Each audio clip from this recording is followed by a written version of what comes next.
Thanks, Chris. As Chris mentioned, we'll be focused on how we can integrate the industrial IoT into your operations using some very tangible and practical use cases and discussion points. As Chris mentioned, my name is Tim Quinn. I'm CEO, co-founder of ThinkTech. Of course, Chris Coffey, who made some introductions, will also serve as our facilitator. The one thing that we want to discuss today from an agenda perspective is do a quick primer on the industrial IoT, and then really discuss how operations and IoT can be fit together and merged together to really generate very tangible and real value in terms of automating processes, making decisions in real time, having data at your fingertips to be able to control situations at an operational level, and creating an operational knowledge framework from process systems and the field to generate the data that you need to make those types of decisions. We'll look at some example applications as well, and really talk about a case study or kind of where some real tangible value has been generated. From a goals perspective, we want to provide, again, an overview and primer of IoT or the industrial IoT. We want to discuss how the industrial IoT should be operationalized, and then provide some real-world examples of where this is being done right now. So let's talk about a primer, and let's discuss the industrial IoT and really what it is. So the industrial IoT, or the IIoT, is a network of devices connected via communication technologies to form systems that monitor, collect, analyze, exchange, and integrate data, delivering extremely valuable insights into which enable industrial or very commercialized industries to make smarter business decisions in a much faster method. So when we look at the industrial IoT and we look at the kind of four components, I kind of break it down into intelligent assets or intelligent quote unquote things. A thing could be a vehicle, it could be a heavy piece of heavy construction equipment. It could be a sensor out in the world collecting environmental data like heat, temperature, humidity, pressure. But these are things that are generating data. That data needs to be communicated back to the cloud over multiple communication methods. That could be a Bluetooth connection. It could be a cellular connection, low-powered wide area network, Wi-Fi, LoRa. So typically it's a wireless network, but it could be a fixed or a wired connection over the Wi-Fi connection. And then really it's sent back to applications, to the back office for processing of the data, generating rules about that data, workflows around the data that we're capturing, and then really generating actionable data from the raw messages we're capturing from the devices and sensors out in the world. And then the fourth component, which may be the most important, is the people and the mobile workforce. How do we get this data, the actionable data, the workflows, and the process automation to the people that need it the most out in the field, or to your customers and to your mobile workforce? When we look at the types of, let's take a kind of an example of what types of devices or sensors are out there. These are simple. There's many types of tags or gateways or devices and sensors, PLCs. But these are some common ones that we've implemented and we see often through our customer base. Things like Bluetooth asset tags. This tag connected over Bluetooth communication infrastructure back to a gateway. The gateway collecting data from the beacons, the sensors, the tags out in the world, and sending that data back to a server over a cellular network. It could be this could be a Wi-Fi Ethernet connection, but this is really the backhaul to the cloud for analytics and data processing. Now, when we look at a little more vehicle-based telematics device, this is a GPS unit with telematics, of course. Getting diagnostic related data that's connected to the GPS satellite networks, communicating data over a cellular network as a rule of thumb, and then bring that data back for location analytics, geospatial analytics, diagnostic capabilities, utilization capabilities. This data tends to be very real time, and mixing and matching the communication infrastructure is going to be key in terms of our decisions of what type of IoT system should I deploy. And having the ability to mix and match hardware with communication into your platform is going to be a very important decision matrix that you'll go through in terms of deciding how to implement your IoT or real-time solution. The last piece is really just sensors. Sensors out in the world sensing related to infrastructure, relating to vibration, relating to environmental monitoring. These are ways to capture data about the things that you need to sense and bring that data back for real-time analytics and actionable data. Now, the one thing I want to mention is there are many, many different communication methods. So we have hardware, we have communication. Being able to identify the proper communication infrastructure or method for your real-time IoT or fleet management or asset management or equipment management solution is a key factor. So if we look at this this graphic, we can see at the very bottom is the cheapest and most cost-effective communication methods. As we move up, the communication methods get a little bit wider in geography. So it moves from just a personal network or a single network to maybe a wide area network, or we move to a smarter city deployment where we can have a geography across the entire city.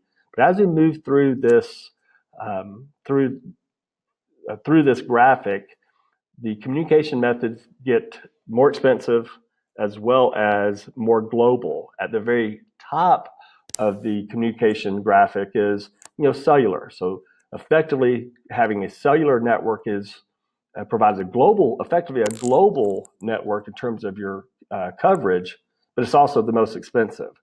But mixing and matching the communication infrastructure that's needed across your implementation is a big decision that needs to be thought out very well. Everything out in the world does not need real-time communication. Everything out in the world does not need a SIM card for 15-second updates. You may have assets or equipment that you just wanted to check in every day to say I'm still here. Well, that could simply be a Bluetooth connection over a gateway, or even connected to a smartphone that's sending that data back to us. So things like maybe real-time fleet management, you may need data every minute, every 2 minutes to monitor that in real time, but your lower end or your cheaper pieces of equipment may not need that real-time connectivity. So mixing and matching communication with the right hardware solution is a very, very important concept that we'll continue to discuss in this webinar. And as a graphic I wanted to point out is, of course, RFID is the cheapest. As they move up into the power capabilities and range, again, cellular 3G, 4G, 5G really is the most expensive. It's the most powerful, and it has the greatest coverage, but it also is the most expensive. And then we come in the middle where it's Bluetooth or a Wi-Fi connection, or Zigbee, which is a low-powered wide area network protocol, falls in these ranges. So identifying not just the device and the sensor and the thing that you're connected to, but also how that data is communicated back is going to be a very important concept associated with the industrial IoT. Now, what's driving this? So this is what's really being called the fourth industrial revolution, or Industry 4.0. And as we move through our progression through the years in terms of technology, we can see Industry 1.0, where steam engines, automation kind of started here at Industry 1.0. As we move through Industry 2.0, creating the mass production line, the electric energy was available. Industry 3.0 moves us into automation, computers, and electronics. Now we're moving into what's called the Industry 4.0, Internet of Things, connected devices with machine learning. What we see as key growth drivers is increased vertical applications. So having very specific applications that meet very specific use cases around predictive maintenance, asset health monitoring, geospatial location, network or route optimization for your field service technicians, providing tools to your mobile workforce or your technicians to be able to resolve issues much more effectively, have data at the palm of their hands, and then create a more connected customer in terms of providing subsets of data to your customer in real time that helps them understand where your services are, where your staff are, where your assets are as it relates to their business to improve the customer service experience. We're seeing emergence of IoT marketplaces. A big driver, of course, is around big data and predictive analytics, machine learning, AI, and quote unquote edge computing is also drivers that are really pushing the pace of the IoT industry. And just to give you an idea, see, here's a graphic from McKinsey in terms of the adoption of artificial intelligence, machine learning. You can see even from other very popular consumer-related devices, wearable devices, augmented reality or virtual reality, drones, autonomous and self-driving vehicles, you can see the adoption for artificial intelligence, machine learning is very, very big around the industrial Internet of Things. Taking the data the massive amount of data that's being processed on a minute-by-minute basis, processing that data, developing patterns, trends, and heuristics around your business requirements and your business processes and what you want your business outcomes to be is going to be a game changer for the industry in terms of being able to really start predicting patterns and trends and potential failures to increase new business models, increase revenues, reduce your costs, improve customer service, and all the things that you want to get out of these types of systems. And at the end of the day, it's kind of amazing how many devices and things are being connected on a yearly basis. So that now there's 13 billion connected devices in use, and it's expected for that number to reach 30 billion within the next 3 years. And please understand that to get to 13 billion, it took us almost 20 years to get to 13 billion connected devices. In 3 years, that'll grow over 300, almost 300%. So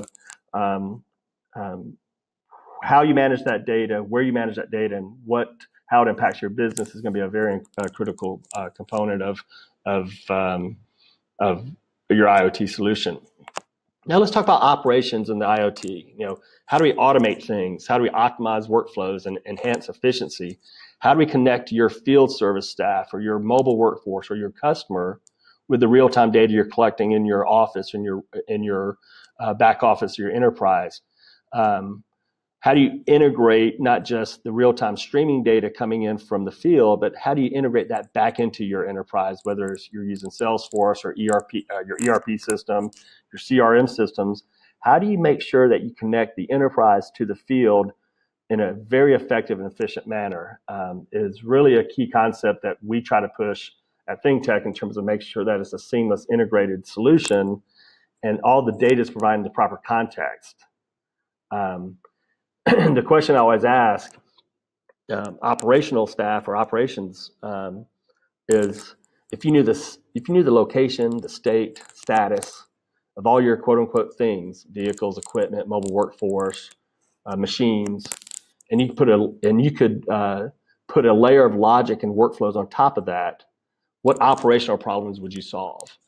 You would probably solve some very, very complex problems that would probably add a lot of value to your operations in terms of knowing everything that's going on outside your four walls and having a rules engine, a workflow engine, and an action engine to help generate the actions and automate the processes that you need to really streamline your operations. And when we talk about industrial IoT, I often equate it with what we call operational digital transformation. So it's really the blending of not just IT, So we have information technology, or IT, that we're all familiar with, of course. We have the infrastructure, the security methods, how we govern that, how we integrate IT. We also have the operational technology. So these are the applications, the compliance applications, the productivity applications, the utilization applications, safety, your field service technologies or apps. How do we bring this operational technology into really the sweet spot, the ideal area for strategic value, which really is the industrial IoT? So when we want to start putting these pieces together, what are the things that we want to put together? So the IoT revolution not only connects the unconnected, it maximizes operational efficiency, but also dramatically improves the way people work, connecting them directly to their work environments. So what used to take weeks, maybe weeks, if not months, to access data can now be streamed almost in real time to the people that need it the most to solve real world problems. So the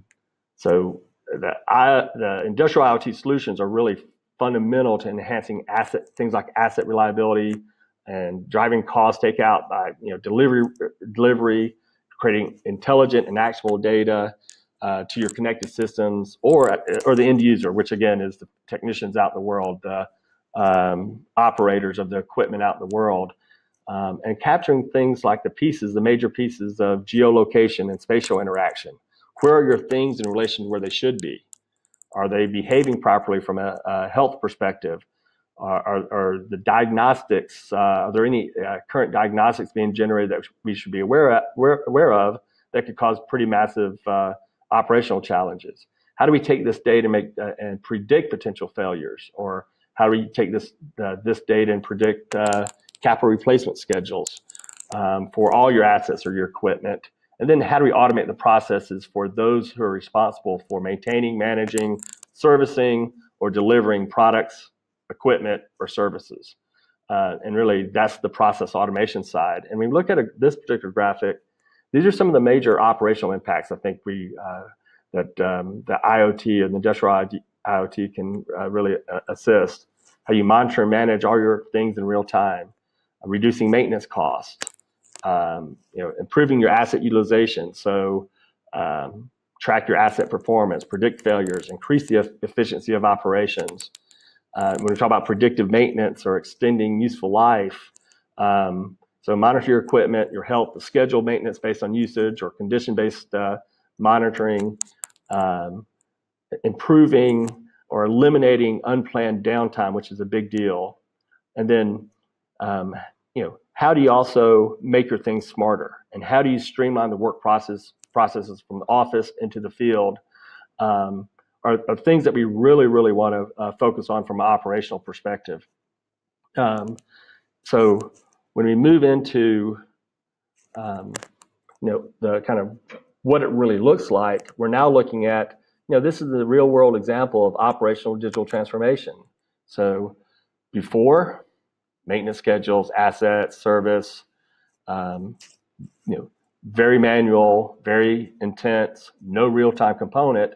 Moving from this, where data streaming in through an IoT system, and then now generating the same type of data, but near real time through process automation, workflow automation, and then generating very tangible actions to help solve problems.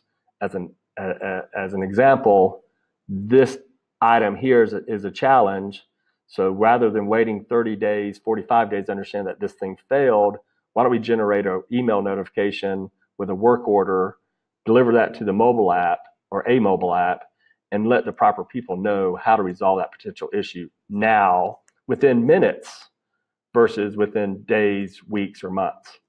That's a real world operational digital transformation case study. Now, as we move forward and I want to move into a more hands-on kind of discussion around, what does this data look like when it comes back? What are some of the things that you might be able to do once we're capturing all this raw data from, again, multiple quote unquote things? That could be your fleet of service vehicles that are maintaining or out in the world servicing or maintaining construction equipment, or servicing facilities, providing facility management services. But it could be a piece of construction equipment. It could be a power generator. It could be a environmental sensor that's installed for capturing air quality. But all this data is all those things are generating tons and tons of data, raw data, that need to be communicated back to a application through multiple communication methods. But what do we do with that data once we have that raw data? So what? Just give me an example. Here's here's connected quote unquote things for improved fleet and equipment management. So we can manage your things. So of course we. In this particular example, we know everything about where the vehicles, the equipment, the sensors, the machines that are out in the world, all generating data in a different form and fashion, and potentially even communicating that back in a different communication method. But what we really want to do is manage and monitor and maintain those things. We'll be able to create configurable data layers to view and visualize that data, to build rules and workflows on that data, and then take actions or remediate the situation, whatever that may be. So if we take a look to the right, we'll see, as an example, we can see here's just 3 issues with my check engine light on. These are issues that I should be aware of. I also have, who's at the Dunkin' Donuts in terms of geography. To the right is just the grid of the data that I need to be aware of. Then as we move forward, how do we look at other pieces of data? How do we, now in this particular case, we're creating a new layer. So how do I define the thing I want to connect to very easily? How do I select the data source of how that data is being streamed into me? I can put filters on that data.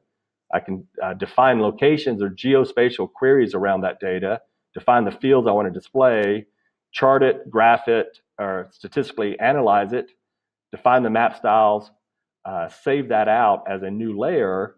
And now I'm visualizing that particular data stream in a much more effective fashion. So as I move forward, now we're looking at, we want to be able to not only manage the things or manage our users, we want to manage, our customers. How do we give context to this data? So in this particular case, we're bringing in customer data from a CRM system so we can map that, we can visualize that as it relates to where all of our equipment is on the customer site, where any work orders are on the customer site, and any vehicles on the customer site. So now we're seeing a more detailed record of that, where we can also take actions on that data or create actions, create new actions, and associate it with any device, anything out in the world to generate workflows and automate processes. We'll manage our geofences, our rules, what layers, our connectors back into the enterprise or connected to the field. We're simply going to go through and start managing that data very effectively. This is simply show me a low battery rule. This is where the rule can be defined. Workflows can be defined associated with that rule. Rules can be assigned to various things with various permission sets. Geofences can be assigned to rules, so only rules are engaged within a particular geofence. Very easy to access that type of information and configure that type of information.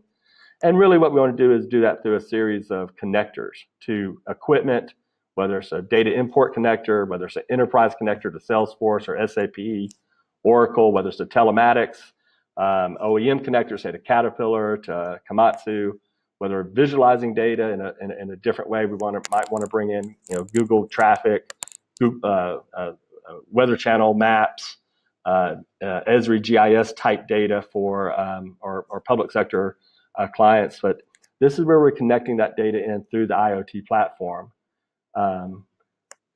And again, the one thing I'll mention in this particular case, we also want to do other contextual things with the data that we're capturing. So we have things out in the world such as equipment and vehicles, but we also have fuel transactions that we might want to integrate into the system to give that data more context. If we're out in the field, we can automate the inspection process. We can automate the preventive maintenance intervals. We can assist assist in managing the mobile workforce with timesheet management in terms of when do they clock in, when they clock out, when they check in, when they check out to certain geographies or certain jobs. So, and then, obviously analyzing that data. How do you analyze the data? How do you report on the data? All these events being generated from raw messages are quite important in terms of how we make better decisions, how do we give that data back to the operations manager, and how do we make decisions right now to stop potential challenges out in the field, whether it's related to service delivery, whether it's related to maintenance of your assets and equipment, whether it's related to a customer satisfaction or customer service validation issue. Those are things that the industrial IoT applications and technologies can really help operations managers improve, really improve and streamline how they're performing their day-to-day duties. And again, if we look at this particular kind of use cases around how do we improve site management, how do we make sure we get proper equipment diagnostics from the engine or from the machine that we're monitoring, any analytics about the job, how long we were there, how did we idle, did we speed, how many diagnostic failures do we have at a particular site or a particular job or particular plant. How do we roll that data up to analyze by job, by site, by center, and how do we also get real-time visibility is the major questions that your IoT solutions are going to be answering for you. And giving the idea of this as another example, if we look at kind of supply chain or inventory, we're looking now, same concept, same model, but now we're actually looking at different layers of data because we're connected to different streams of data. In this particular case, we have customers, of course, we have trailers, we have our technicians out in the world, we have our inventory that we're connected to. Now, what we want to do from this use case perspective is now we want to know where my things are in relation to what site they're at or what warehouse they're in. But we're communicating over a different method now. We're communicating over, this case, Bluetooth tags. So these devices or these things don't necessarily need real-time streaming data every 2 minutes. What they need is to check in every 7 days or every 1 day, every 24 hours to say, hey, I'm still here. Or if they move out of a certain geography or job or warehouse, wake up and tell me that it's moving out of that geofence or out of that location. So now we're, again, same type of, same interface and same container, we're just streaming different data in and connecting different data, this real-time data back to the enterprise in a different fashion. Here's a good example of connecting to a sensor out in the world. Now it's of course location data, but now we're capturing things like temperature, humidity, pressure. And an important concept I want to bring up in this particular screen capture is we can also connect back to the machine or come back to the device, come back to the sensor to control that in a remote fashion. So if I wanted to change settings remotely of this particular device, I could easily connect to it, change it, and as if I'm standing in front of that, this particular case, it's a refrigeration unit. I could easily do that in a connected world. One thing I also mention is everything that we do, and from everything that, and a very important concept of your IoT platform or your IoT initiative is you'll be collecting really tons and tons of location-based data, utilization-based data, diagnostic-based data, and time series data. Time series data being exactly as it sounds, a date stamp, we have a time stamp, date stamp of every piece of data that we capture from out in the world. And the reason we want to have that is so we can play it back in time. So if I wanted to find out why this piece of equipment failed a year ago, play it back in time, give me the events, give me the issues, give me the rules that were broken, and let me see that maybe in a different fashion. So in this case, now if I were to just hover over this at any point in time, we could see things like exactly what was the state, the status, and location, and all the other sensor-related data that we want to capture off of that machine or device or thing, and then display it in a little bit different fashion. So now you can see here, this is what this particular customer likes to look at, and this is, you can see the battery percent is good. If the battery ever gets below 40%, that's a rule, fire off an email, notification, alert the proper people, and take care of that situation so the battery never fails while they're transporting very valuable pharmaceutical goods or very important health materials in the supply chain. And a very, very important concept that we think the IoT and the whole connected world, the connected device revolution is really pushing is really this concept of connected things, which we've discussed a lot in this webinar, but also the idea of connected customers. We're capturing tons of data from the field, providing that to the mobile workforce that works directly for you.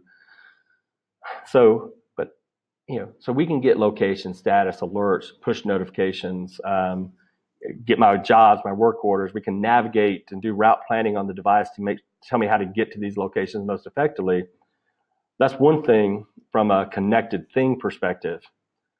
If we kind of look at it from the customer's perspective, if you have 50 pieces of equipment, or I'm expecting 50 pieces of product to be shipped to me, or I have a service appointment from one of your technicians, your customers may want to understand, where are my inspectors that work for my company, just my company, not everybody else's. I want to see what I should see. Where are my tools that I'd want to see? Who's at my job site, the Dover job site, right? Who's at my Ohio and Georgia job sites? So we can create a much more connected customer and a connected customer experience by leveraging the real-time data that the industrial IoT generates, and then giving that back to create a much tighter ecosystem within your world. Not just connected things, connected customers, but it could also be connected vendors, where you can integrate your vendors into your operations to start giving them things like jobs or work orders or a work that they would perform on your behalf that you could actually monitor in near real time. And then you'd have a very clear insight back in your operations of where are all the things out in the world, vehicles, equipment, sensors, what jobs or work orders associated with them from a maintenance, inspection, service perspective, and where are they? Are they on time? Are they performing? And are there any issues going on right now from a time window perspective, arrival, departure? That data could be that data is easily viewed, easily managed back in the office, but then also can be sent to your customers for improved customer experience. Just give an idea of just real quickly, we have several case studies, and of course these are our case studies because these are the data that we're the closest to, of course.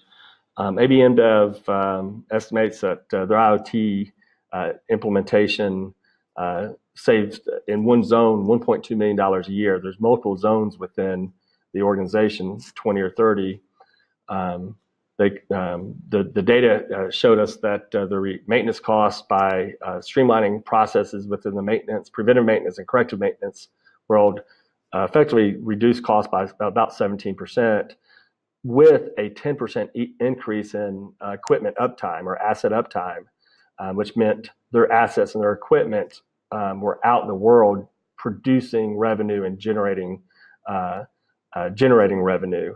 And really less tangible, but they really moved to a really 100% digital transformation model, which went completely from paper, grease boards, paper work orders, paper inspection processes, no insight into where things were, what fuel was being consumed, what inspections were being managed. Very little insight into that, no real-time insight to real-time insight, workflows, and actions to help them not just manage the day-to-day operations, but also generate financial ROI that these types of systems really can generate significant return on investment if implemented properly and executed properly from an adoption perspective. When I'm kind of reviewing where we're at and what we discussed and from the goals of this webinar, so I want to quickly summarize. The industrial IoT is made up of things. communications, apps, and people. Things being a vehicle, construction equipment, power generators, machines or sensors that are out in the world that are generating data. Identifying the correct hardware, the hardware environment, or the sensor device environment with the communication infrastructure is a critical component, a critical decision that will be made as you roll out your IoT strategy. So based on the different asset type or the asset class or the equipment class or the thing type, what is the most appropriate device or sensor to attach to that? And by the way, it may be no hardware. It could be an OEM connection. If an OEM manufacturer is already generating the data, we just connect to the OEM feed, and there is no hardware component in that model. That's what we call a indirect connection versus a direct connection. A direct connection is there's actually a hardware installed communicating back to the server. An indirect connection is simply connecting to an OEM feed, whether it's Caterpillar, Ford, GM, Komatsu, you name it, connecting to their feeds and bringing that data in. Now, in that model, the direct or indirect can also be mixed and matched. So you may have 100 units that are indirectly connected through a OEM API. You may have 300 units that are directly connected. So that's an important concept when you think about your strategy. Now, creating a knowledge framework of IT processes and operational data is key. So we kind of discussed the blending of IT with operational data and blending that into really in the Venn diagram, really the intersection of really the sweet spot, where you're generating the most value from streamlining your processes, automating particular systems, capturing data or predicting data, predicting issues before they fail. That's really the sweet spot in terms of automating the operational processes. Creating that knowledge framework of how you blend IT with your operational knowledge into this IoT concept is really, really important decision. And the greater the knowledge framework, the greater the ROI or the value that can be generated from this particular solution. Flexibility and scalability is required for the application or for the platform that you choose in terms of being able to not just be flexible, to be modeled around your business requirements and the things that you need to manage. Again, it could just be only vehicles, but it could be vehicles and equipment and facilities with environmental monitors. So how you manage that, how you configure that around your business requirements is key. And how does that scale as you move forward? So you may want to add a different quote unquote thing in the future, but how do you make sure that platform is scalable, not just from the platform growing with you as you grow and as your needs grow and your connectivity and your device connectivity options grow. How does it also scale from a processing performance standpoint? Can it handle millions and millions of records a minute and process that data without failing? Because there is massive amounts of data that we're capturing in these solutions to generate the actions and the results that we want to capture.